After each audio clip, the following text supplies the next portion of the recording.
Tu n'es pas fatigué. Tu n'es pas fatigué de parler de la vie des autres.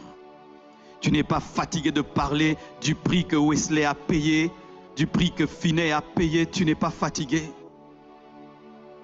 Paye le prix. C'est ton tout. Paye le prix. C'est ton tout. Paye le prix. Oh, le Dieu de Paul, le Dieu de Daniel, d'Ézéchiel. Et toi alors? Ce sont des hommes de la même nature que toi, qui avaient une tête comme toi, 2 jambes comme toi, 2 mains comme toi, un cœur comme toi. Et un jour, je parlais avec un ami et on parlait des prix. J'ai dit, je suis fatigué. Je vais payer le prix.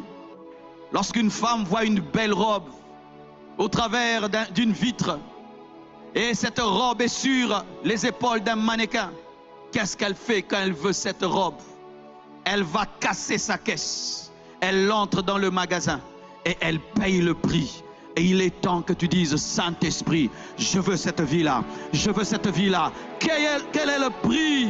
Et le prix, c'est donner le temps. Donner le temps. Donner le temps. Donner le temps. Et avoir le rêve d'une moisson d'âme. Tous les hommes qui donnent le temps à Dieu et qui ont le fardeau des âmes sont toujours utilisés par Dieu. Tous les hommes qui passent des heures et des heures dans la présence de Dieu et qui ont le souci des âmes sont toujours utilisés par Dieu. Toujours.